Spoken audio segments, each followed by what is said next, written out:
Hola, muy buenas tardes. Tengan todas las personas que nos van a acompañar el día de hoy y aquellos que nos van a ver en diferido. El día de hoy estaré conversando, como de costumbre, con mi compañera Ámbar. Estaremos hablando de esa trayectoria de la maternidad y creo que es un tema bastante importante hoy en día, considerando una noticia que a nivel mundial impactó mucho de esta mamita en Chile, que bueno, sucedió lo que sucedió con ella y su pequeño. Eh, Fue un fuerte impacto, por lo menos para mí sí. Y bueno, de hecho, el motivo por el cual fue creado este grupo fue precisamente para esto, ¿no? Para brindar apoyo, para que ningún padre se sienta solo, para que ningún papá eh, sienta la necesidad de querer compartir experiencia y conocer la vida de otros papás a partir de un diagnóstico. Entonces, bueno, hoy vamos a conversar con Ámbar un momento. ¿Quién mejor que ella para hablarnos de esta trayectoria de la maternidad de casi 15 años, donde Ámbar recibió su primer diagnóstico? Vamos a ver si tengo a Ámbar por aquí para hacerle la invitación.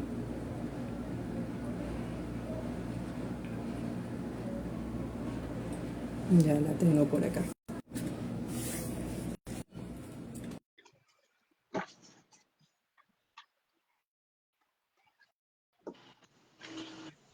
Hola, Ámbar, saludos. No te veo. Ya te veo, no ¿Cómo te veo, ya te veo. estás? ¿Cómo estás, Ámbar? ¿Tú? Chévere. Se escucha Sí me bien, veo, porque hoy ¿no? no. Ah, Que sí me veo, bien. ¿no? Sí, y yo también. Hoy me veo. Sí, claro, pero échate dos pasos para atrás. Dos pasos para atrás, uno y dos. Sí, Vértale sí, dos. Dos, ya me por- salgo por la pared. lo que pasa es que yo no sé por qué cuando se divide la pantalla en Facebook, entonces queda la persona que está haciendo el live muy grande. Sí, Andas bella, por cierto. me quiero poner los audífonos hoy. ¿Cómo has estado? ¿Cómo están los chamos? Bien, pero búscalo. Ah, Busca los audífonos si te sientes más cómoda. no, no, tranquila, si se escucha bien, no hay problema. No, se No hay escucha problema. perfecto. Ah, bueno, Hasta no hay ahora problema. perfecto. Eso es lo importante. Bien, Ámbar, conversaba con nuestra comunidad en relación a esta noticia que impactó tanto. En lo personal, a mí me impactó muchísimo, ¿no? Lo que sucedió en esa familia. Y bueno, creo que antes de esa noticia ya nosotros teníamos planificada la actividad. Y Sí, conocer tu historia, conocer cómo ha sido tu recorrido durante estos 14 años del diagnóstico de Matías, y luego seguido viene el diagnóstico diga. de Gabriel. Una misma condición, pero dos verdades totalmente diferentes, dos sintomatologías totalmente diferentes. Te ha tocado nadar en esas dos aguas. Sí, Eh, en y particular. bueno, ¿no? Es dar a conocer un poquito lo que ha sido todo este recorrido de vida, ¿no? Donde conocemos que los primeros años son los años más importantes y cruciales para nuestros muchachos por el tema de la plasticidad cerebral y las ventanas de oportunidades que ellos Ujú. tienen en las diferentes etapas de vida, ¿no? Y esto no quiere decir que no vamos a alcanzar los objetivos, pero que bueno, que a edades tempranas un diagnóstico a tiempo nos va a permitir una intervención Sí, o más sea, rápido. un La diagnóstico ganancia de temprano vida. casi siempre es señal de un buen pronóstico. Así es, y Por como eso siempre hemos es dicho, un importante. diagnóstico no es más que un punto de partida, un diagnóstico no es una sentencia, un diagnóstico no es un pronóstico, un diagnóstico es como que el punto de partida para saber hacia dónde entonces vamos a comenzar este recorrido, como siempre dices tú, que es bastante largo, pero que por eso debemos ir sin Lento prisa. porque vamos lejos. Así es. Sí, podemos hacer pausa, pero tampoco podemos quedarnos estancados allí en el momento. Exacto, Mi sin prisa pero sin admiración, pausa. mi admiración para ti, mi respeto para ti, porque no todo el mundo tiene este equilibrio y no, a ver, este equilibrio que tienes tú a nivel emocional, obviamente has pasado por tus procesos, obviamente viviste tus duelos, eh, y uno juntito al otro, prácticamente, no te habías levantado de uno cuando ya estabas nuevamente viviendo otro duelo, ¿no? Este, entonces, bueno, por eso es que a mí me gusta cuando tú dices que por lo menos para ti es un enigma, ¿ok? Para ti es un enigma, me encanta. Aquí está el libro de Ámbar, una belleza, escrito desde la experiencia, y ella lo dice allí, el enigma, porque el enigma es para ti, porque todavía no sabemos, ¿ok? Ujú. Y como pienso yo, no sabemos, no es, a ver, hay como que muchas veces una confusión en cuanto al término, esto me trajo a colación otra cosa, ¿no? Lo que muchas veces personas piensan de la pieza del rompecabezas. Eh, Fíjate que tú le das enigma, esa palabra para ti tiene otra definición que es la que le dan otras personas. Entonces, me gustaría mucho que nos hablaras de eso, ¿no? Vamos a partir desde allí, ¿por qué para ti es un enigma? Y entonces hacer todo este recorrido de esa maternidad y cómo fue, este, a ver, concebido cada uno de tus hijos. Sí, ese término del enigma de hecho nació cuando yo decidí abrir mi canal en YouTube, que dándole vueltas qué nombre le daba, yo usaba mucho un término que decía que yo sentía que esto era como una caja de Pandora. Entonces tengo un primo que él se ponía muy bravo y me decía, ay, no digas así, pobrecito a los niños. Yo digo, no, pero o sea, no lo veas como el tema de que yo lo estoy viendo que son las 7 plagas de Egipto, no se trata de eso. A lo que yo me quiero referir con el tema de la caja de Pandora es que es un enigma. ¿A qué me refiero con eso? Que es que todo lo que yo sabía como ser humano, me di cuenta que no lo podía aprovechar en esta situación. Y aparte de eso, es muy enigmático porque muchas cosas que uno funciona de una manera, cuando se le presenta la interacción con ellos, dan unas respuestas tan particulares y una forma tan única de procesar la información y de ver unos puntos de vista tan interesantes que uno no ve, que realmente pues para uno eso es muy sorprendente. Y uno la pregunta más importante es cómo hacen para llegar a ese punto, ¿no? Y no solamente, claro, la parte bonita y positiva, sino también a nivel de todas las crisis y todo lo que hay que trabajar. Entonces, a lo que yo me refiero con esto del enigma es eso, que realmente comprometerse en este proceso es desaprender, es salirse de la caja, es estar dispuesto desde la humildad a entender que tus grandes maestros van a ser tus hijos, que obviamente uno viene de una crianza, de una estructura y eso va a arropar la situación, es inevitable, pero que tenemos que entender que si realmente nosotros queremos ser unos agentes de cambio efectivos, hacer lo que ya tenemos inscrito es muy fácil. Lo difícil es cuando realmente nos vemos obligados desde la conciencia a empezar a emprender nuevos procesos, ¿no? Y eso fue lo que fue el proceso de vida que yo he tenido con Mati y Gabriel, porque hablando un tema de ese tema de las concepciones, pues yo tenía problemas de infertilidad y pues con Mati, ajá, imagínate, ese anhelo de querer ser mamá, ver qué pasaban los años, no se podía, bueno, caigo en manos de este excelente doctor que es el doctor Jorge Briceño, y entonces luego de hacer pues todas las pesquisas necesarias y los estudios, bueno, me someto a una examinación con la gran suerte de quedar embarazada en a la primer intento y uno pues genera una fantasía con esos procesos, o por lo menos a mí me sucedió que yo esperaba que Matías tenía que ser completamente perfecto, casi que iba a descubrir la cura para el cáncer, porque Matías fue un niño que se le invirtió tiempo, dinero, amor, una serie de recursos, tecnología. Entonces, para mí no cabía en la cabeza que Matías podía tener ni siquiera un proceso alérgico, ¿ya? O sea, eso era mi concepción de lo que era Matías. Y entonces, bueno, tengo yo ese embarazo tan complejo, nace Mati, y Mati no, muestra ser ya desde que nace un niño como tan particular, pero un niño tan perfecto para una mamá primeriza, un niño tan tranquilo, tan dócil, o sea, realmente era tan llevadero, me acuerdo, y pues todo parecía maravilloso hasta ahí, pero a medida de que obviamente se fueron dando esos indicativos del desarrollo y yo comencé a ver esas señales, ya allí pues el tema empezó a cambiar, fluctuando con otras situaciones familiares y resulta que nada, ya yo me empiezo a hacer la pregunta, ¿no? Y este es el punto, el primer punto que toda mamá, como digo yo siempre, que la mamá nunca debe dudar de su intuición. O sea, esto no es un tema de que yo lo estoy diciendo que porque yo soy psicólogo. ¿no? Porque igual que todo el mundo, yo era una mamá primeriza, pero yo notaba y veía cosas que yo decía, a mí esto no me parece que está como dentro de lo habitual. Y como siempre, como he escuchado miles de historias de otras mamás, pues todo el mundo alrededor, no, lo que pasa es que estás, es porque eres primeriza, el papá también era así, no te preocupes, que no sé qué, la. Pero algo le dice a uno como madre, la cosa no va por donde tiene que ir. Entonces, fíjate que eso fue una parte súper interesante. Y entonces, bueno, cuando yo salgo embarazada de Gabriel, que es el típico cuento de las mujeres con infertilidad, que no podemos tener hijos, y después, ay, estoy embarazada, no supe cómo pasó, no, es que yo no puedo estar embarazada. Y entonces, bueno, fue o sea, un embarazo no planificado, realmente de verdad quedé muy sorprendida, muy preocupada, porque no sabía cómo iba a ser ese embarazo, que también fue muy cuesta arriba. Nace Gabriel y como tú bien lo explicas, o sea, esos dos embarazos fueron completamente diferentes. Gabriel dijo lo que iba a hacer desde los 6 meses de gestación. Y Gabriel nace y yo me enfrento a un niño completamente antagónico a lo que era Mati y empezar a convivir con estas dos realidades.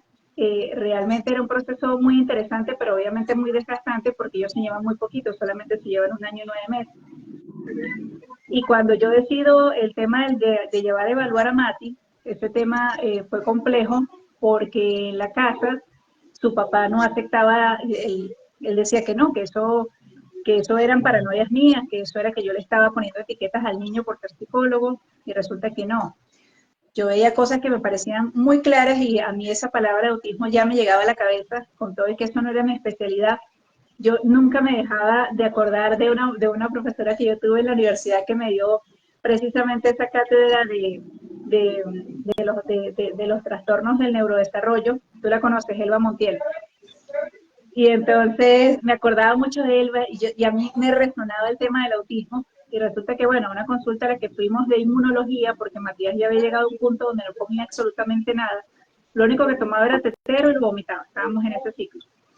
Yo dije, nada, esta es la oportunidad de oro. Como nadie es profeta en su tierra, y ya yo estaba separada pues de su papá, le pongo yo el tema al doctor, le comento, no, doctor, mire, entre otras cosas, Mati está presentando estas ciertas señales, ya no hace contacto visual, él tiene casi 4 años y no habla, se queda extraído, se babea constantemente, bueno, tiene unas reacciones que a mí me parecen muy desproporcionadas a los estímulos que está sucediendo. El doctor pues rápidamente lo chequea, me come vivo y me dice que cómo es posible que yo siendo psicólogo no me había dado cuenta que ese niño lo que tenía era autismo y que necesitaba evaluación. Pero lo hice yo con toda la intención de que fuera el doctor quien dijera esas palabras para que la otra persona se pudiera dar cuenta de la gravedad de la situación. Y bueno, yo me fui muy contenta con mi chasco encima porque yo dije, o sea, me da tranquilidad poder confirmar que esa sospecha que yo tenía, otro profesional lo está viendo. Ahora esperemos a ver qué tiene que decir los especialistas, ¿no? Y luego de esa evaluación, pues sí, efectivamente lo que se esperaba. Matías tenía un autismo de alto funcionamiento, pero lo que yo no me esperaba era que el día que me dieron ese diagnóstico, voy a buscar el preescolar guardería donde tenía mi gordito, y muy seriamente dice la coordinadora que necesita conversar conmigo porque ella está muy preocupada de las actitudes de Gabriel. Gabriel era un niño con un nivel de irritabilidad e hiperactividad enorme, era un niño que para todo gritaba, no había ningún tipo de seguimiento de órdenes e instrucciones, mucha desregulación, comía cosas que no eran comestibles, bueno, una serie de conductas que eran bien difíciles de sobrellevar, y tú dices así como que, bueno, vamos a ver qué hacemos con esto, ¿no? Me acuerdo que eso pasó casi llegada la Navidad, entonces no lo llevamos a evaluar y esta evaluación comenzó creo que fue a mediados de enero, y resulta que con Gabriel no solamente se desprende el tema del autismo, sino un segundo diagnóstico que es el déficit de atención con hiperactividad, y aparte de eso referirlo con el neuropediatra. Y el neuropediatra encuentra una condición neurológica importante, y entonces también ahora había el proceso de que a un niño de 2 años y medio se le estaba indicando una medicación. Y entonces, bueno, ¿qué hacer con todo esto, no? Entonces realmente que son momentos muy difíciles, porque sobre todo en la situación personal que yo estaba cursando, a ti como mamá se te ataca demasiado. Todo lo que está pasando es tu culpa, tú eres irresponsable, yo estoy tomando la vía fácil, porque cuando a mí me dijeron lo de la medicación, yo sí de una vez dije, bueno, si eso puede producir un cambio importante en Gabriel, lo está indicando un profesional en esa área, pues yo no tengo por qué dudar de la indicación del doctor. O sea, todo recurso que en estos momentos sea importante para apoyarlo, pues yo sí lo voy a tomar. Y aunque me tire el mundo por delante.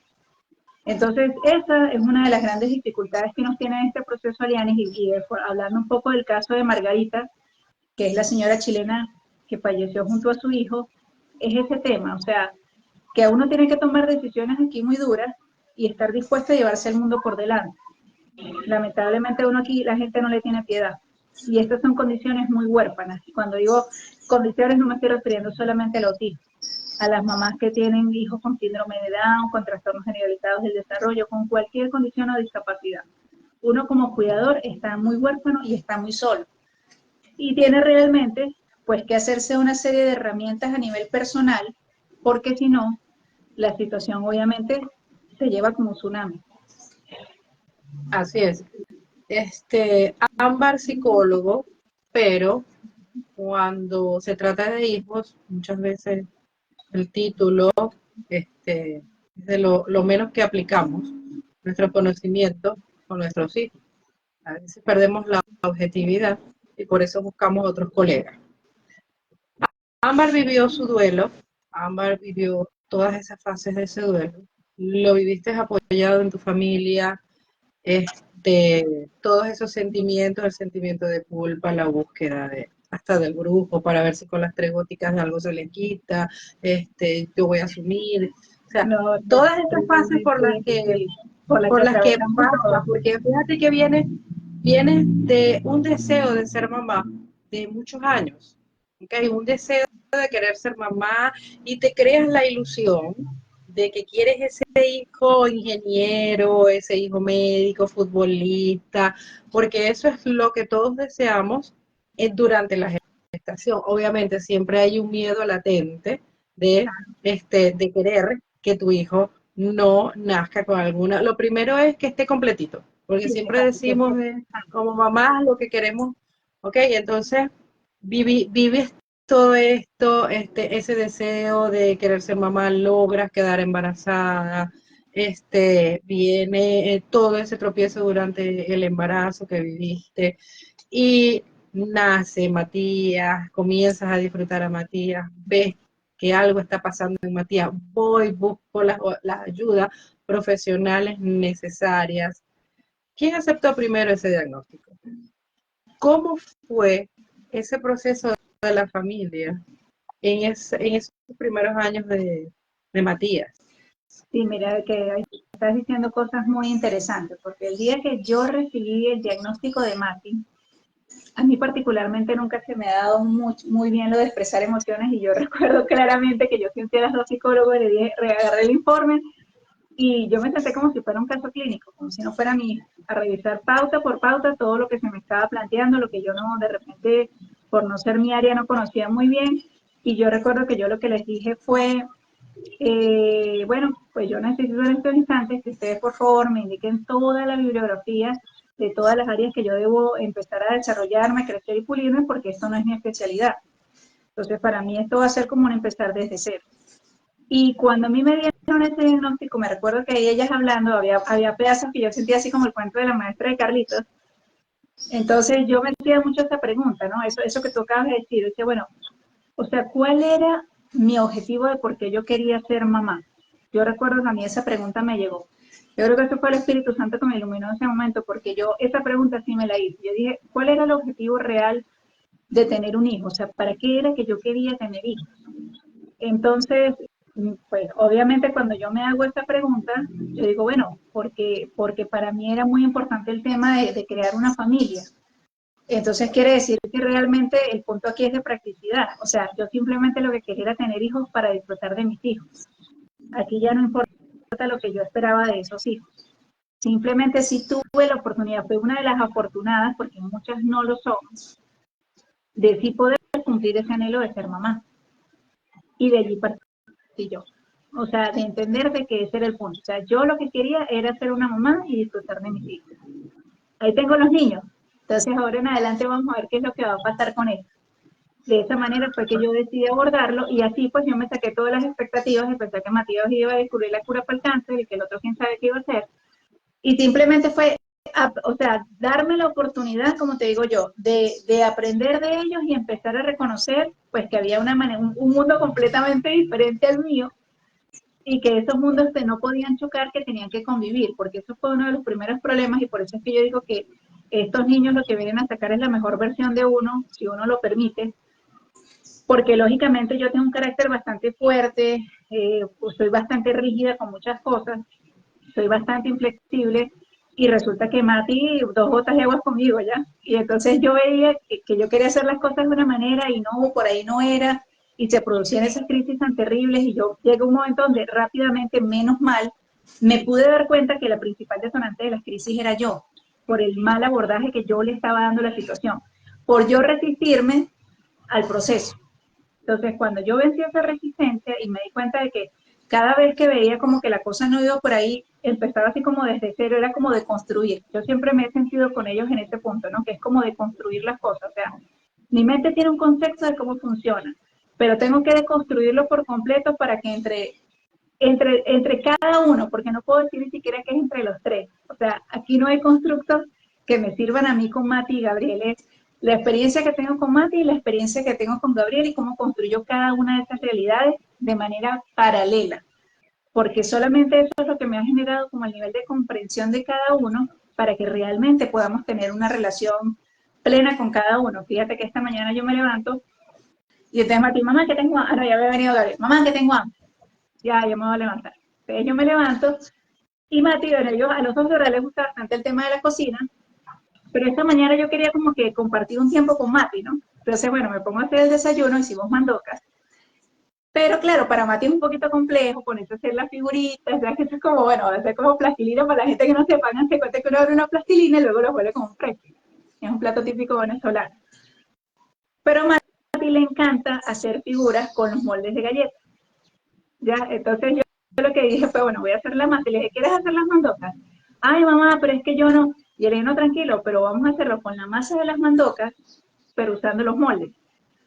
Y él fascinadísimo, entonces haciendo las figuritas, y claro, yo pendiente era de la fritura para que él las hiciera. Entonces, de eso se trata, ¿ves? De cómo uno poco a poco se va flexibilizando, se va dando cuenta de que en esto hay que ver más posibilidades que obstáculos. O sea, el tema de los ajustes, ¿no? Y hoy en día a mí eso se me da con muchísima facilidad, pero eso no vino de la noche a la mañana. O sea, había situaciones en las que yo me ponía todo inflexible y me ahogaba en un vaso de agua y eso forma parte del duelo. Y el duelo no es una cosa que tiene un tiempo limitado, que uno diga, no, eso según las etapas descritas en tantos meses, mentiras, porque a estas alturas, que ya Matías va a ser un joven de 15 años y Gabriel otro de 13, hay situaciones muy puntuales que a mí me cachetean durísimo porque no me las estoy esperando, me toman por sorpresa, me, me, me confrontan a todo nivel y donde yo me doy cuenta que yo me empiezo a racionalizar y a poner obstáculos, digo, ya va, que hay que detenerse y hay que replantearse la ecuación otra vez, porque la del problema soy yo, no son ellos. Así es, me encantó eso cuando dijiste de la rigidez, porque tú eres bastante rígida, eres bastante exigente contigo y con tus hijos. Recuerdo que una vez te dije, ya va, vamos a bajarle dos porque esa intensidad no nos va a llevar a mucho con los muchachos, ¿no? Sobre todo con Matías, que está muy consciente, ¿verdad?, de sus limitaciones. Claro. Limitaciones en relación a su diagnóstico. Ámbar, hay un momento para abrazar el diagnóstico. Hay un momento para abrazar el diagnóstico, sí. Yo pienso que para cada quien eso es muy particular, ¿no?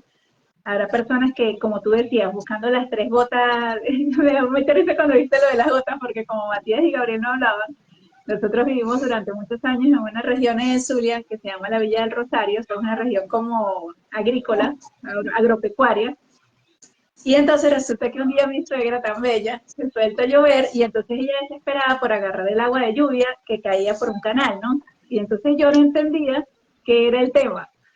Y entonces ella viene toda emocionada y me dice, toma, mija, déjale a los muchachos, porque con el agua de lluvia sí van a hablar. Y claro, yo por no matarle pues el detalle tan lindo, pues claro, yo le daba el agua de lluvia, ¿no? Pero eso me recordó mucho eso porque yo entiendo que lamentablemente parte de no aceptar la situación es estar buscando la cura mágica ¿ok? Es empezar como papás a imponernos ese ritmo frenético de cuánta terapia encontramos, hacer unas rutinas súper pesadísimas para los hijos, porque lo que yo veo que uno inconscientemente empieza a sentir es esa angustia de que mi hijo se está quedando con respecto a los demás. Yo veo que los mismos niños en el Se mismo vuelve grupo como van, una competencia social, ¿no? sí, Porque el hijo de mi amiga tiene autismo y ya habla. Porque el hijo de mi amiga es autista y ya está en la universidad. Porque, ¿ves? Comenzamos las comparaciones y las expectativas y la angustia y la ansiedad y nos quedamos y entonces muchas veces los papás pueden caer en depresión, en problemas de claro. matrimonio, por la Y ahí es donde, sobreexigencia con los sí, niños, con sus sí, hijos, queriendo buscar ese hijo perfecto que claro, me lo mataron cuando me dieron el exacto, diagnóstico. exacto. Y ahí es donde yo salgo tanto a ese punto de que por eso uno tiene que decidir si va a vivir en base a la expectativa o en base a la sorpresa, porque el tema aquí, como tú bien lo acabas de expresar, implica un proceso a nivel personal que es precisamente yo vivo en base a eso, o sea, al éxito o realmente estoy viviendo en base al éxito o al compromiso conmigo mismo. Porque como papá, y sobre todo, bueno, yo pienso que eso es un tema de todas las generaciones, pero tal vez en esta se ve mucho más por el tema de que es tan competitivo todo. Parte de tu éxito como ser humano es dónde catapultas tú a tus hijos. O sea, ya no es simplemente el hecho de que tus hijos sean una mejor versión de ti, es que realmente tú inviertas todos los recursos a todo nivel para que esos hijos sean top. Entonces, obviamente, ya el hecho de que pase lo del diagnóstico y que ya eso como que no es una realidad, entonces la gente se obliga a como que, bueno, entonces ahora yo tengo que sacar la mejor versión de esta persona dentro de esta condición y hacer todo lo humanamente posible para que esta persona se vea normal, porque ese es un grave problema y es una realidad que con la que convivimos hoy en día a pesar de todo el nivel de conocimiento que hay actualmente sobre la condición del espectro del autismo. Entonces, es una cuestión donde uno ve muchas veces, y sobre todo lo ve en los centros terapéuticos, eso que tú estás expresando, ¿no? Empiezan las mamás ahí, no, porque mi hijo yo lo llevo a no sé dónde, y hace dieta no sé qué, y tal, y las otras muy angustiadas porque, ay, no, es que yo veo que él no avanza, es que yo ya lo hemos llevado a no sé dónde, yo lo veo igual. Y entonces yo cuando veo todo eso me hago la pregunta, ¿y esta gente se detendrá a preguntar cómo se puede sentir un hijo de sentir que para los papás no da la talla, no cumple las expectativas? O sea, la Hasta gente el se... punto muchas veces de la sobresaturación de actividades. Sale de terapia de lenguaje, va a terapia ocupacional, sale de ocupacional, va a inglés, va a la natación. ¿Y cuando es niño? ¿Cuándo lo dejamos ser? Entonces Exacto, ¿dónde, se dónde agota. están estos Y muchas espacios? veces, fíjate que este es otra parte muy interesante, ¿no? Porque yo veo tu desempeño, tu rol profesional. Me gustaría saber si en algún momento del diagnóstico de tus hijos, tú decidiste ser mamá y dejar tu profesión aparte, algún proyecto personal que tenías, lo dejaste detenido para invertir acá.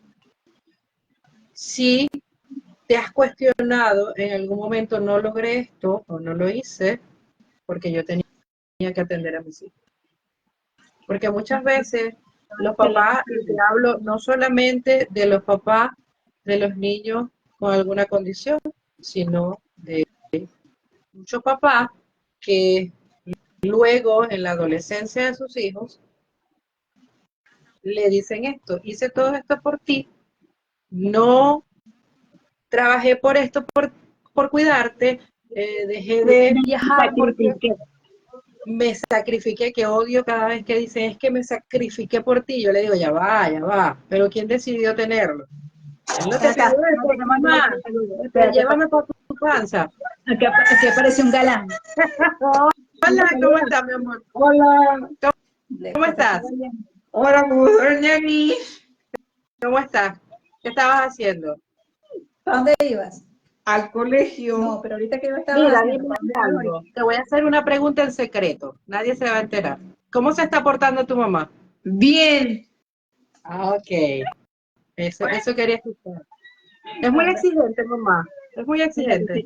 que si yo soy muy exigente. Soy muy exigente. Que si mamá es muy exigente. Y mamá es muy Sí, te exigente. está preguntando ella. Que si yo soy muy brava. Mamá se puso enojada ¿Por qué se pone enojada mamá? porque perdí su cartilla de gatos. Esa Tu la va a tener cabeza. En tu cabeza. No, pero yo creo que fue. Perdón por arruinar el ¿Cómo directo, perdón. estás? ¿Cómo estás? Vamos Bien, a conversar un ratico aquí de tu mamá. Porque creo que Gabriel se sintió presionado. ¿Mm? ¿Cómo se está portando mamá, Matías? bien. Dime No, la verdad, ella no te está viendo, Ámbar, mira para otro lado, déjalo que Aquí para converse. libre, así me dan de libre. siempre cuando me dan esos cargos, siempre te enojas. Bueno, Siempre me pasa eso. bueno, que hay que hablar con mamá en relación a eso, pero mira, dime algo. ¿Cómo es tu mamá? Pues, trabajadora, responsable en todos los aspectos. Es lo que ve mi mamá todos los días. Se compromete en las cosas que debe hacer y eso. Qué bien. Si tú quisieras decirle a tu mamá unas lindas palabras, ¿qué le dirías? Mamá es la persona más trabajadora, sacrificadora y la más responsable de todos. Ay, mi amor. Ay, no, qué padre. Que ¿qué dijo? Que para arruinar el directo. No, sí. Bueno, ajá, ya tú sabes esa parte de los filtros. O sea, le falta trabajar, pero, ajá, bueno, lo tenía que Pero bueno, decir. fíjate, lo que tú me preguntabas, Ariel, fíjate, cuando a mí me dieron los diagnósticos, pasó varias situaciones que estaban sucediendo a la par. Por un lado, yo me había divorciado, por otro lado, el único hermano que yo tenía por parte de papá y mi mamá fallece de manera trágica e inesperada, y por supuesto eso produce una serie de cambios muy importantes en mi vida, porque nosotros, pues yo nací en Venezuela, pero realmente yo no tengo familia en Venezuela, solamente mis papás que fueron los que emigraron de Colombia hace como 50 años. Entonces, obvio, nuestra red de apoyo era muy chiquita, o sea, era yo o no había nadie, ¿no? Claro, ellos, gracias a Dios, cuentan con una cantidad de amigos increíbles y pues sí, de verdad, muy agradecida con muchas personas en ese momento tan duro porque brindaron unos apoyos importantes, pero tú sabes cómo es todo, ya después de que pasa la novedad, el que queda es uno. Y entonces eso empezó a mí, o sea, me hizo una agenda como muy frenética, donde realmente yo lo que sentía era que tenía que estar muy abocada a hacer un apoyo incondicional para mis papás, estar pendientes de Mati y Gabriel, y yo siento que ese fue mi mecanismo de defensa. O sea, es decir, yo tengo que estar aquí muy empeñada en los proyectos, en todo lo que implica mantener el barco en el norte, y de esa manera yo no sentía. Ya, entonces yo no pude hacer como que el duelo de mi hermano justo en ese momento, ni tampoco el duelo de Mati y Gabriel, porque con respecto a esa pregunta del trabajo, pues resulta que para mí no era una opción dejar de trabajar o no. Yo era la proveedora de mi casa. Entonces aquí sí o sí yo tenía que trabajar. O sea, eso no era una opción. Que sí, sí me pegaba durísimo porque yo sí lo pensaba y lo decía, yo tuviera la oportunidad de estar aquí muchísimo más tiempo con Mati y Gabriel, quién sabe cómo sería la situación, ¿no? Pero también entendía que no tenía por qué, o sea, había muchas cosas que yo iba viviendo en el proceso. Yo decía, pero es que yo tampoco puedo estar desmereciendo el esfuerzo que yo hago, porque más allá de la condición de ellos como papá, y como en este caso mamá proveedora, pues parte de mis obligaciones es que mis hijos tengan un techo sobre la cabeza, tengan pan sobre la mesa, tengan salud y tengan educación. Y yo estoy cumpliendo con eso. Ah, que sería maravilloso tener otra serie de elementos. Tendremos que ir viendo cómo se hace.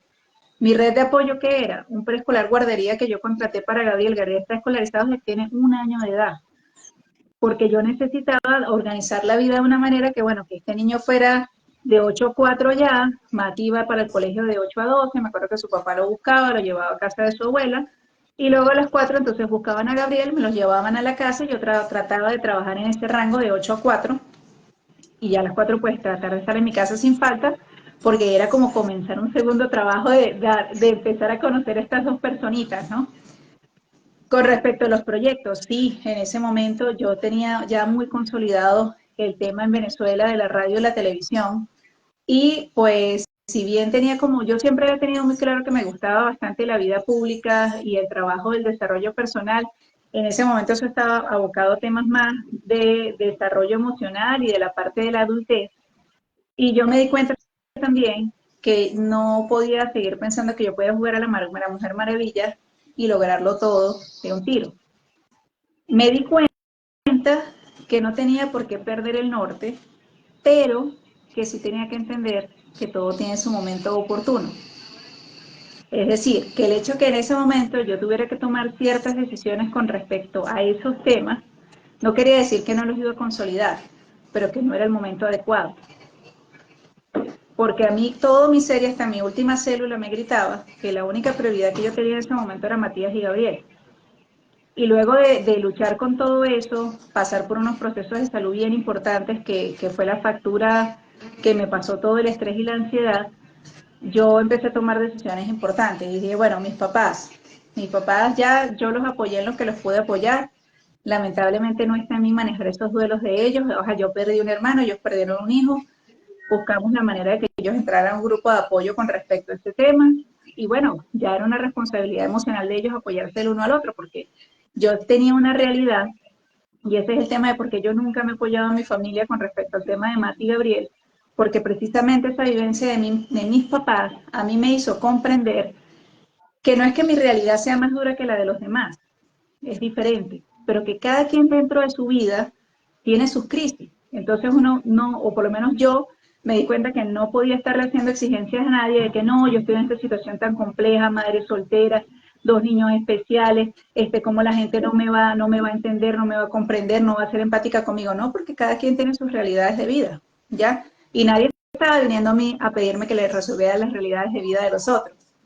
Entonces, y yo decía, además pasa algo importante, solamente yo puedo trabajar en mí y entender qué recursos son los que necesito en estos momentos. Yo recuerdo que una de las cosas que yo sentía un gran vacío, y claro, y muchas preguntas, y sobre todo era por ese tema del duelo de mi hermano, era ese tema de la pérdida, y yo decidí empezar a trabajar mucho la parte espiritual, que para mí eso siempre ha sido muy importante. Yo siempre he dicho que la base de cualquier persona es su espiritualidad, su poder superior, sin importar cómo lo conciba y cómo lo crea, pero yo sí de verdad creo profundamente en eso. Y comencé pues a tener mis orientadores espirituales, durante un tiempo volví a psicoterapia, eso fue otra cosa que también hice, y fue como empezar a organizar todo y replantearme eso, ¿no? Que como que, bueno, ¿dónde separo lo importante de lo urgente? ¿Qué es lo verdaderamente importante en estos momentos? ¿Para dónde voy? ¿Cuáles son mis expectativas? Y nada, o sea, y sobre todo ese punto de lo que yo les digo que con mucha humildad reconocer que a mí esta situación me superaba a todo nivel y que aquí los maestros de vida tenían que ser Mati y Gabriel. No había otra fórmula que no fuera eso y lógico, prepararme para ese proceso, porque ahí comienzan todos los retos, ¿no? Comenzamos con el tema de los retos sensoriales que para cada uno fue tan diferente, entonces bueno, eso era un mundo tan complejo. Darme cuenta que yo misma, durante mi infancia, yo me impresionaba muchísimo porque mis papás siempre decían que yo era quisquillosa, y resulta que no, yo tenía un problema de desintegración sensorial súper severo, que lo tengo hasta hoy en día de adulta. Lo que pasa es que, obvio, yo lo que hice fue ir buscando rutas, porque mi sistema neurológico sí se consolidó al completo, de ir como buscando rutas que me permitieran manejar ciertas cosas que hasta el día de hoy me afectan. Pero fue muy impresionante ver esos espacios, ¿no? Que uno con los papás, lógico, por la ignorancia de no conocer el tema, conmigo fueron súper durísimos, y yo decir, Dios mío, no quiero que le pase esto a mis hijos, y ahora entender el por qué pasa esto, que esto tiene un nombre, que es un proceso clínico, que esto no es una mala crianza. O sea, eso fue muy impresionante, fue muy catártico para mí mismo. Entonces, bueno, de esto se trata. O sea, se trata de llevar un día a la vez, porque nuevamente volviendo al tema de la caja de Pandora, otra cosa que yo he aprendido aquí en este caminar es que tú nunca te puedes confiar. ¿En qué sentido? A ver, ayer el día pudo haber sido maravilloso. No es que yo me voy a parar hoy negativa de que porque ayer me fue bien hoy me voy a ir mal, ¿ya? Pero no puedo estar a la expectativa de que el día va a ser perfecto. Ni porque ayer el día tuvo momentos malos, y escúchese bien eso que yo estoy diciendo, tuvo momentos malos, porque nadie tiene un mal día. La gente tiene días no muy buenos. En eso hay una gran diferencia. Hay cosas muy circunstanciales y puntuales que pueden ser no buenas en el día, pero no todo fue malo. Entonces, yo tengo también que reconocer que no porque el día de ayer no fue muy bueno, no quiere decir que hoy va a ser igual, sino que tengo que esperar sencillamente que vaya rodando el día y vamos a ver qué va a pasar. Entonces, esto también te alivia mucho de esa presión de salirte del aquí y del ahora, ¿no? O sea, de estar en este instante de vida que yo estoy respirando, que estoy existiendo, anclada y pegada con lo que pasó ayer, muy, muy frustrada y de repente abatida, por una parte, y por otro lado, porque el pasado y el futuro tienen algo interesante, generan como un puente. Entonces de ahí, entonces extrapolarme un futuro que me llenara de miedo y de angustia, de si la cosa hoy pudiera ser peor de lo que fue ayer. Y ahí saltándome por completo todas las competencias y recursos que yo tengo. Y ahí entra el tema de la resiliencia, ¿no? La resiliencia tiene una frase muy poderosa que a mí me encanta que dice que el dolor es inevitable, pero el sufrimiento es opcional. Y lo que quiere decir eso es precisamente que, ajá, crisis a todos se nos va a presentar en la vida, eso forma parte de vivir, pero lo interesante no es lo que suceda, es la interpretación que nosotros le vamos dando a la situación. Me llamó la atención cuando dijiste que fuiste a psicoterapia, ¿no? Fíjate que aun cuando, siendo psicólogo, necesitaste psicoterapia, Sí, porque eres mamá, o sea, eres mamá. Ya eso como digo yo, otro mundo aparte. O sea, eres sí. mamá. Y en mi caso eso era muy importante porque como a mí me es muy difícil, por mi personalidad, apoyarme en otros y pedir ayuda, entonces resulta que yo decía, ya va, o sea, ¿cómo caso yo el tema de que yo me di cuenta ya que Matías y Gabriel son mis maestros de vida? Si yo, o sea, ¿cómo me voy a apoyar yo en ellos de pedirle el apoyo precisamente a ellos de hacer ese proceso si yo nunca le he pedido ayuda a nadie para hacer nada? Y eso era muy importante porque ahí fue donde yo me di cuenta que muchas veces uno sin querer, desafortunadamente por la falta de tiempo, por los compromisos, por la agenda tan apretada, uno muchas veces se atropella a los hijos, ya que es ese tiempo cuando no nos tomamos el tiempo para que ellos sean los que se empiezan a vestir y vayan a su ritmo, porque entonces todo es frenético, yo necesito vestirlos ya porque ya los vine a buscar el papá y no quiero salir a pelear con el papá allá en la esquina porque cree que lo estoy saboteando y que es para qué tal. O sea, una serie de cosas que a uno se le presentan donde para uno es más fácil estarle asumiendo todo el hijo, ¿no? Yo también pasé por eso. Entonces me di cuenta y dije, ajá, ok, yo sigo en este ritmo, chévere, perfecto, machete, me cuadran los tiempos para todo. Ajá, pero Mati, ¿de cuándo van a aprender a hacer las cosas por ellos? O sea, ¿dónde está el cuento de dónde estoy trabajando yo autonomía?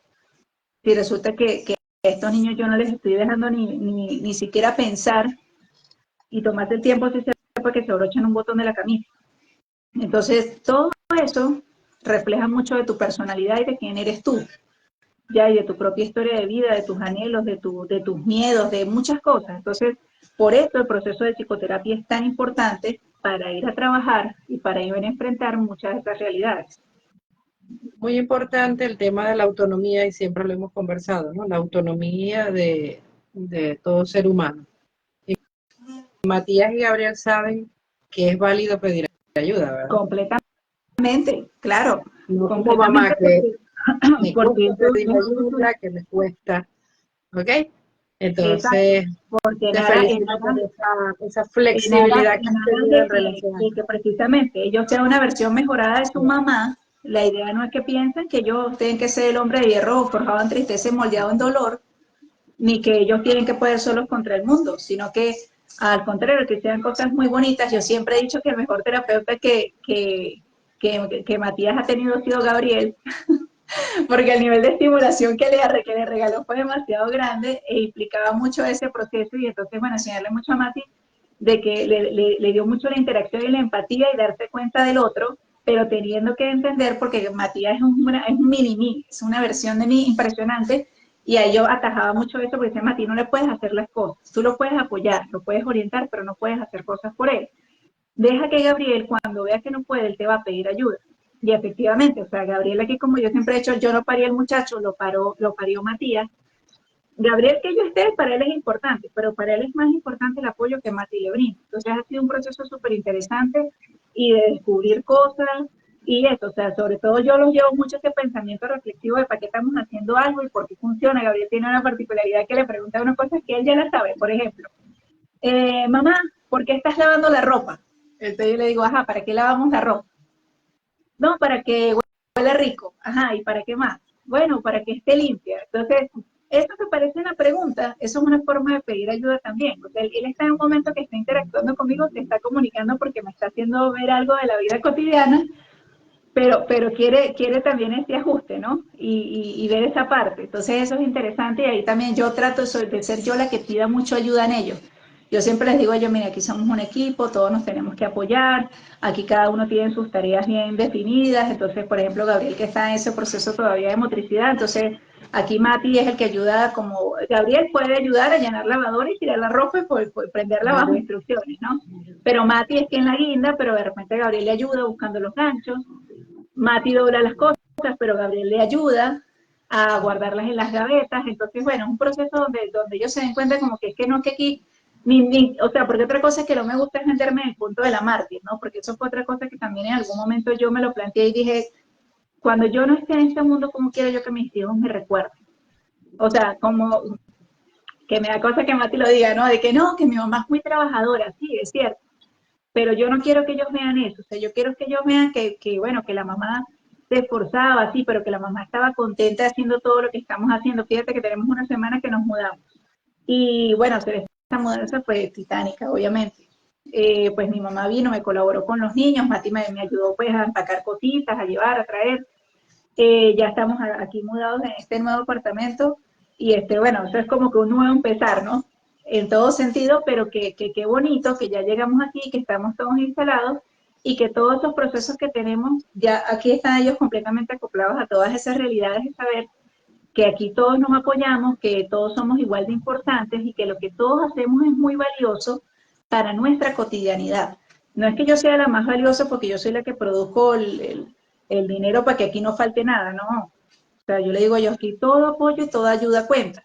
Y lo bonito es que ya ni siquiera hay que racionalizarlo y decirlo con eso. Eso se sabe que los apoyos que los que brindamos cada uno en todas las cosas es lo que nos permite a nosotros, que era el objetivo de ser mamá, ¿no? O sea, realmente sentir que nosotros teníamos una vida de calidad marcada como en ese equilibrio y en esa armonía, que todos nos sintiéramos contentos de estar perteneciendo a este núcleo familiar.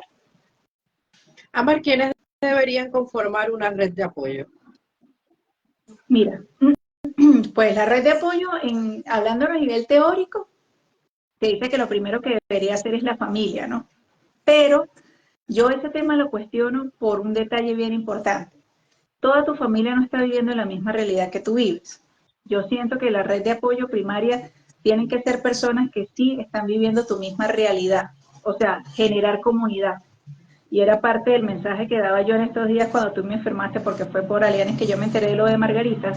Y bueno, yo revisé muchos videos y muchas cosas y sí, me parecía que es muy importante lo que la gente decía, pero la gente no estaba hablando de vivirlo, de la realidad, y por eso yo lo decía. O sea, cuando yo viví este proceso, yo me di cuenta que esa no era la ruta. Yo me di cuenta que primero me tenía que preguntar qué era realmente lo que yo necesitaba y sobre todo con qué recursos emocionales necesitaba contar. Porque a partir de esos recursos emocionales y mantener como que esa columna vertebral era que yo podía emprender el proyecto. Y me di cuenta que algo que era muy bonito y muy enriquecedor es cuando tú te das cuenta que no estás solo en esto, cuando también hay otras familias que viven en este proceso, que cada familia tiene sus retos, que como yo siempre he dicho, que el tema del espectro es que cuando tú conoces a alguien con autismo, conoces a una persona en este vasto universo, porque obviamente, lógico, a ellos los va a identificar un grupo de signos o de síntomas que son los que permiten generar un diagnóstico.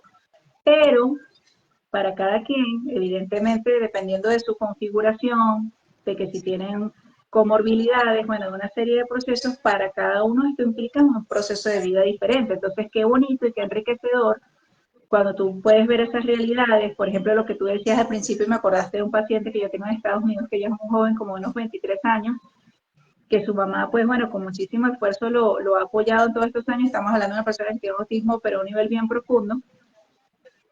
y que obviamente qué bonito ver que esa mamá, a pesar de toda la complejidad del cuadro de este joven, ella nunca se ha dado por vencida y nunca ha dicho, no, bueno, ya él tiene tanta edad, ya esto fue lo que pasó, ya aquí ya llegó el muchacho, no hagamos más esfuerzos de nada, sino que realmente la señora siempre ha tenido la fe, que es ese tema de la certeza de saber que el compromiso que ella tiene es apoyar a su hijo.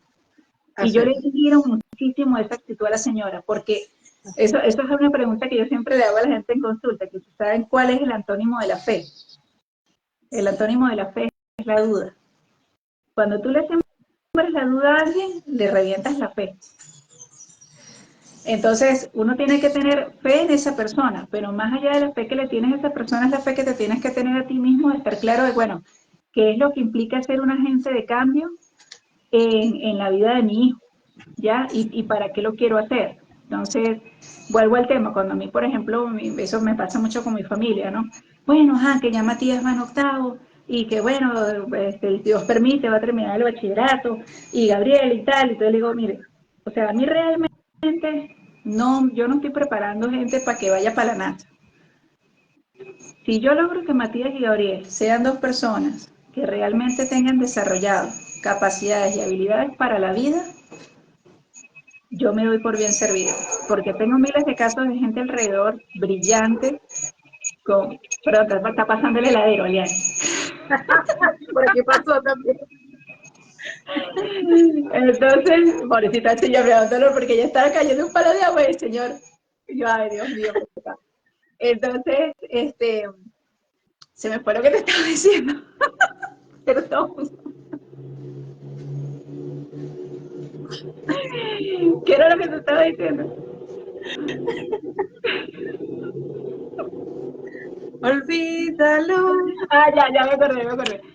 Que yo les decía a ellos eso, que yo tenía alrededor ejemplos de gente muy brillante, que de repente había tenido unos promedios académicos increíbles y que cuando salieron al mundo laboral, yo que tenía un promedio, pues la gente siempre cree que yo me gradué pues de algún lado, de con un promedio no sé cuánto, y no, yo siempre lo he dicho abiertamente, a mí no me da pena decir eso, yo de mis particularidades lo que me interesaba era una alumna de 20, que es la calificación máxima en Venezuela, y lo que no me interesaba lo pasaba con 10, que era la nota mínima. Y no me importa decir eso, o sea, y toda mi vida yo he sido así, lo que me interesa mucho soy muy destacada y lo que no soy bastante torpe. Entonces el tema es ese, que yo como les decía a mi familia, digo, no, o sea, a mí lo que me interesa aquí es formar gente para la vida, cada uno dentro de sus competencias, sus capacidades y también sus zonas, sus áreas de oportunidad, o sea, los retos que les representa a cada uno la condición, pues ver de qué manera, dónde están los ajustes y cuál es el apoyo. Pero yo lo que quiero es que ellos se sientan bien consigo mismos, que tengan un buen autoconcepto de sí, que se den cuenta de que tienen una voz con la cual pedir ayuda, pero que también los criterios que ellos tienen son importantes, ¿ya? Entonces, le digo, miren, realmente yo ahorita soy una mamá de octavo y de quinto grado. Ahí voy y eso es lo que me estoy disfrutando. Así es sencillo, o sea, yo no sé qué va a pasar más adelante, a cada una en función de las capacidades que he ido mostrando, de los intereses, pues obviamente yo los he ido apoyando y en eso estamos. Entonces, por ejemplo, con Gabriel, que ya va a terminar su primaria, aquí en Colombia la primaria llega hasta el quinto grado, pues yo me estoy dando cuenta que en función de sus capacidades, de su precisamente configuración, de temas que están apareciendo de salud nuevamente, que estaban resueltos o que se habían dejado, o se habían quedado como en un punto, pero por el tema del desarrollo estamos entrando como en unos procesos críticos ahorita a nivel neurológico. Yo me lo estaba planteando, si de repente la ruta más apropiada para Gabriel es seguir una escolaridad tradicional o comenzar a trabajar un homeschool, aquí con la supernona, que es sumamente buena para este tema, que siga en su natación y seguir desarrollando otros espacios donde él empiece a desarrollar otras capacidades y habilidades. ¿Ya? Claro. ¿Por qué? Porque de repente esa es la ruta que Gabriel lo va a hacer más feliz, que realmente él va a estar más interesado y la va a aprovechar. Claro. Matías, por ende, por el contrario, es una persona que le encanta estudiar, que se adapta muy bien a esos ambientes, que su nivel intelectual se lo permite, bueno, es otro mundo, es otro estilo, y por supuesto yo apoyo todo eso, todo lo que eso implica, porque él está feliz con toda la estructura que eso tiene. Entonces, eso es parte de lo que hablamos, Liani, de no estar compitiendo con los otros papás, de que no, que es que ella está haciendo esto, es que ella está haciendo aquello. No, eso no tiene fórmula genérica. Esto es de mirar cada caso para ver cuál es la configuración que necesitamos para abordarlo. Excelente, Ámbar. Ámbar, necesito, ya para ir finalizando, que me nombres 3 aspectos, solo nombrarlos, que podamos, o que los papás puedan compartirlos con quienes creen que los necesite, una vez recibido el diagnóstico, para hacer como un proceso preventivo en relación a lo que sucedió con Margarita y su niño. ¿En qué momento yo debo hacer conciencia de que debo buscar ayuda, de que debo conocer a alguien que esté viviendo una realidad parecida a la mía, porque todas son realidades totalmente diferentes? ¿Okay? Nómbrame 3 cosas que podemos hacer si nos sentimos en un momento como el que pasó Margarita. Mira, yo creo que el primero, exacto, es darte cuenta que hay un malestar, que en mí se está gestando un malestar y que ese malestar necesita atención inmediata. Y esa atención, obviamente, a nivel primario, puede ser, es muy particular. O sea, ok, yo de repente, por lo que era mi vida, de inmediato yo fui a buscar la ruta del terapeuta, pero de repente alguien tiene su confidente. O sea, el tema es hay que desahogarse. Hay que desahogarse y entender que eso no nos hace ser malos padres, ¿ok? Así Porque es. una cosa es asumir el diagnóstico, otra cosa es nuestro hijo. Porque parte de por qué el libro se llama Abrazar el diagnóstico, como digo, yo no estoy romantizando la situación. Déjalo de último. Perdón. Ok. Bueno, pero que el tema es, o sea, que lo primero es desahogarse. Si uno está en pareja, uno tiene que tomarse un tiempo primero a solas, a asumir qué es lo que implica para mí esto, para en algún momento tener la conversación con el otro y entender que el otro no puede ir a mis tiempos. Y que no vaya a mis tiempos no quiere decir que no le importe, sino que obviamente es otro ser humano y la situación pues lo está abordando de una manera diferente. Que es muy importante, que es otra cosa es muy importante, el conocimiento es poder. Yo pienso que esa es otra cosa muy importante. Cuando nosotros realmente, pues basado en la orientación profesional, podemos empezar a estudiar cosas bien puntuales para nosotros mismos, poder, porque eso es lo difícil de esto. Qué terrible es cuando Gabriel lloraba desconsoladamente y yo no entendía que Gabriel lo que tenía era sed. Y yo me debatía 2 horas haciendo millones de cosas a ver si era un dolor de estómago, de cabeza, si era que el niño se había caído, estaba convulsionando y resulta que a la final me daba cuenta que era sed. Eso sí es devastador, no se siente el peor papá del mundo, cuando eso estamos hablando que Gabriel no hablaba, ¿no? Entonces el hecho de que el conocimiento es poder es que cuando uno puede comenzar a entender muchas cosas de por qué suceden, es lo que también te permite atajar muchas situaciones y empezar a trabajar diariamente en entrenar otras. Y cuando se va viviendo todo ese proceso es donde uno va cayendo en cuenta que es lo verdaderamente importante, lo necesario y también donde le voy a poner los límites a la gente y qué es lo que yo necesito de las personas. O sea, viene el punto de la asertividad personal. Que quiero expresarlo de manera específica y velar porque eso se cumpla. Y a eso me estoy refiriendo principalmente a la familia y a las personas que interactúan con nosotros en nuestro diario vivir.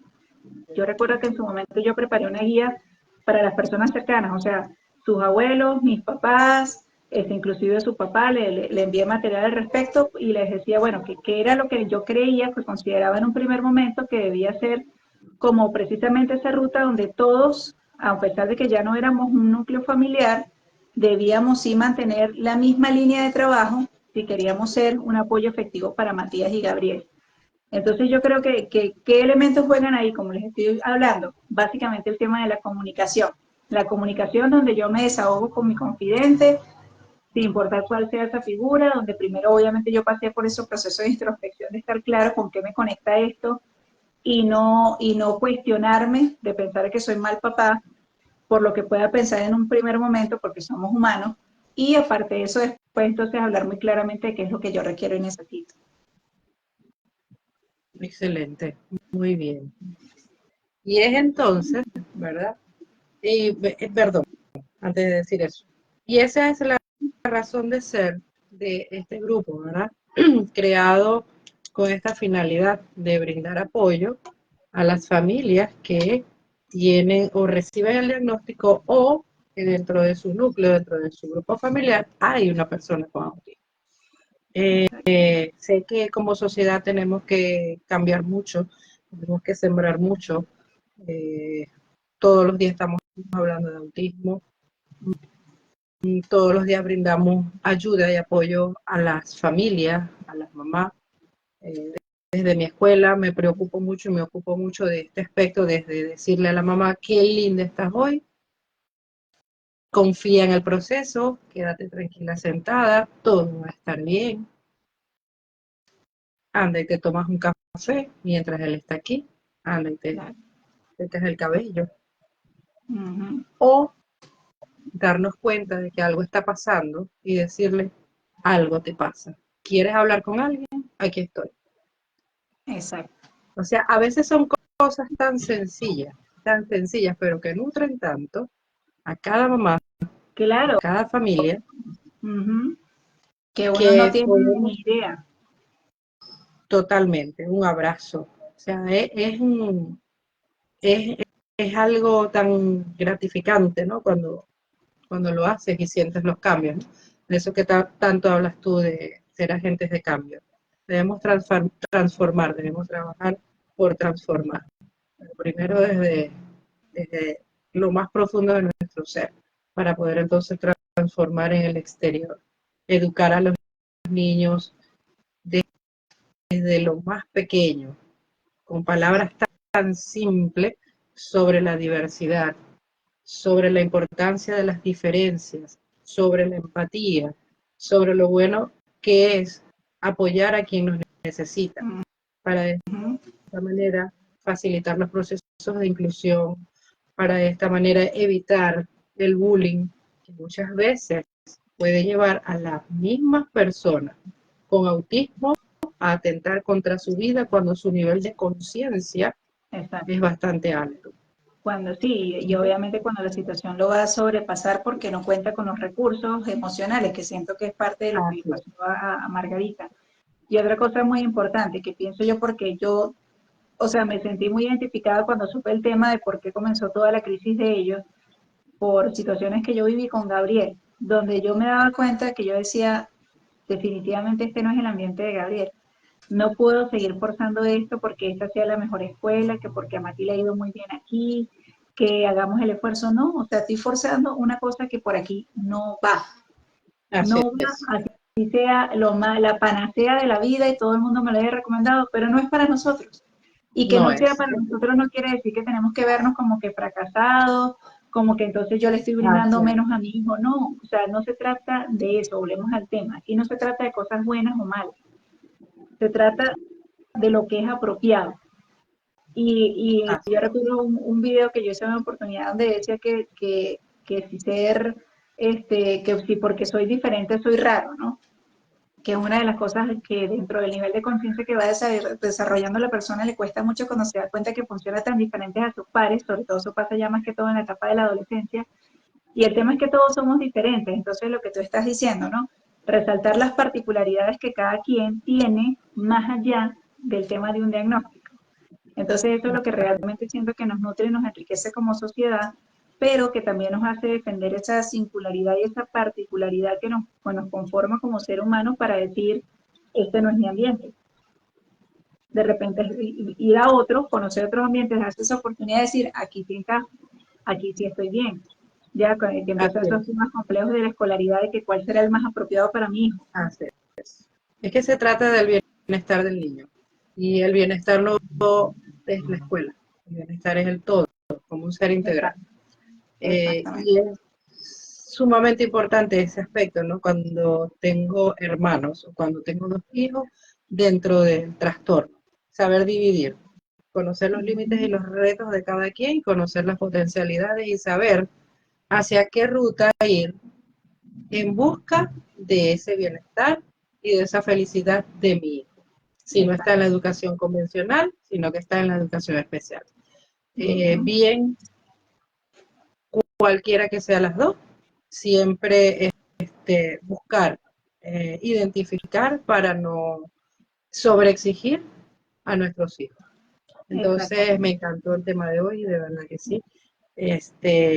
Una vez recorrido todo esto que hemos hablado, tengo un diagnóstico, vivo mi duelo, marco muy bien los diferentes roles que voy a vivir como ser humano, la inversión que durante 14 años le he dado a mis hijos ya me permite ir mucho más allá y compartir mi experiencia profesional y de madre durante 14 años con la realización de este libro, que es sumamente práctico, que se deja leer rapidito, que muestra una parte de ti que muchas personas no conocen, pero que se dio y se hizo en el momento que tenía que hacerse, 14 Exacto. años después.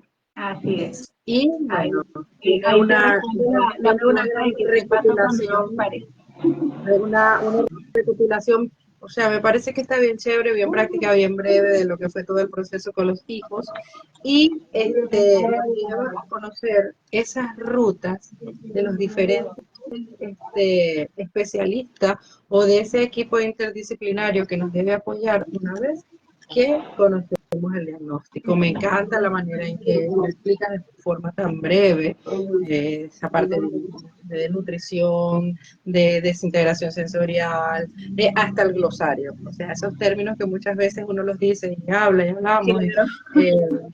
Y sobre todo el tema que nos apasiona, la función ejecutiva, que está bien explicadito, ¿no? Para los papás, para que puedan entender que antes de ser, Gabriel, que antes de poder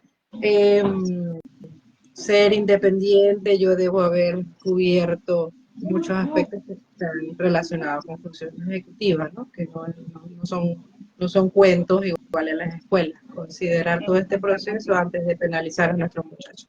Entonces, de verdad que me encantó haber compartido contigo esta tarde y anoche. Bueno, tengo por aquí a doña Hilda, a Milton, tengo a Ruth Alonso, a Jessie, bueno, algunas personas que nos acompañaron durante la transmisión. No me queda más que, bueno, darte las gracias por haberme acompañado y por haber compartido todas no, las gracias. Te pido un segundo para leer solamente este es el párrafo final del libro, que dicen por ahí que es más importante fijarse en el viaje que en el destino. Yo creo profundamente en esta frase porque permite asegurar un proceso y convivencia sana, desafiante y satisfactoria en todas las etapas venideras. Aún queda mucho por recorrer, aprender y crecer. Elimina las expectativas y deja que la vida te sorprenda. Entonces, bueno, de eso se trata. parte me encanta. Cero expectativa y más sorpresa. Hasta que Así es. la sorpresa nos emociona, ¿no? La sorpresa nos emociona y nos puede decir, ay, papá, poneme creativo, ahora para dónde voy. Entonces, eso es sumamente importante. Entonces, Así bueno, es. tengo por Entonces, aquí, gracias por la charla, dice Jessie, bien, Ruth, por aquí doña Hilda, buenas noches, estimada, Ruth Alonso, qué interesante, de verdad que estuvo, bueno, nos acompañaron varias personas esta noche. Entonces, bueno, tengan una feliz noche, anda a atenderme a esos muchachitos de esta mamá ya te súper narro, ya te trabajadora narro. que hoy domingo todavía está trabajando, ¿viste? Es verdad lo que dicen esos muchachitos, que es muy trabajadora su mamá. Así que bueno, Así es, es hora de irlos a consentir. así es. Que estén bien, Un amor. abrazo, Feliz feliz noche noche. para todos. Muchísimas Gracias. gracias a todos que nos acompañaron.